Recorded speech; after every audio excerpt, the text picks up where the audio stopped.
online poll last night, we asked you, do you believe Democrats are only hurting themselves and the country by pursuing a so-called scorched earth policy?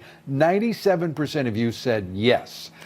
Breaking news now, President Trump tweeted just moments ago, the Democrats are delaying my cabinet picks for purely political reasons. They have nothing going but to obstruct, now have an Obama AG. Joining me now, radio talk show host, Fox News contributor, Leslie Marshall. Leslie, good to have you with us. The chairman of the American Conservative Union, Matt Slapp. Matt, great to have you here. Leslie, what is going on with Schumer breaking down in tears? A number of my folks who follow me on Twitter sent me notes saying, you got to give it to President Trump. It's only been 10 days and he's already made Schumer cry. He's doing great. What's your reaction? Well, my reaction would be very different than that, Lou. Chuck Schumer's grandmother had 7 of her 9 children die in concentration camps. And I think that the pain and the tears were very real that Senator Schumer expressed today, along with the pain and the tears of many, and not just Democrats. I'm seeing all over Twitter as well, a lot of people that said, this is not why I voted for you, President Trump. It was about the economy. It wasn't about what many of us perceive and call a Muslim ban. Matt, your reaction?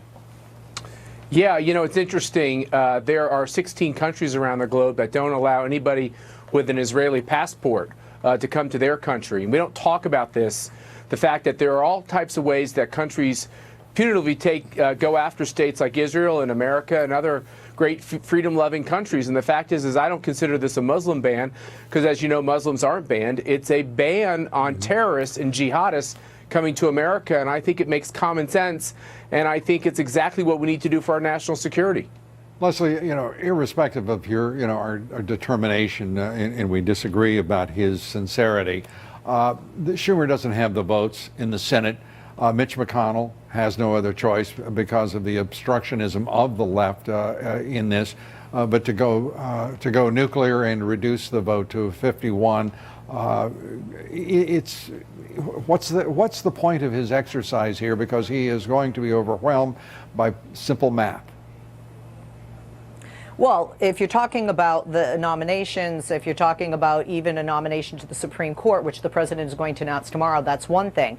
But I think it is very different, Lou, when you look at Congress and whether the votes will remain what they are regarding this executive order on Friday. And the reason I say that is all of the judges on federal level, and not all left-leaning judges, by the way, have so far placed a stay on this, and I think it'll be interesting what happens once it goes to the Supreme Court, whether we have 8 members or 9 once President Trump's nomination is. It does matter, but it's also important to remember, irrespective, and most are Obama appointees, I thought all, but then we'll go with most.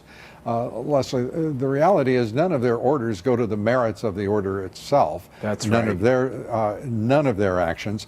This is a pure stalling tactic. And Sally Yates, the acting AG, Matt, I mean, what she pulled today. I keep waiting for somebody, one of our producers, one of our writers, to tell me that they've just heard that the president has fired her. That hasn't happened yet. Do you think it will?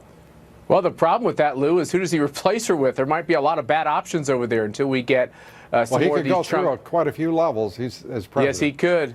But let me just tell you, back to this question about 20 seconds. Okay, really fast. These are the 7 most terrorist-laden countries on the globe. We call them the T7 in commercial circles, and it needs to stop.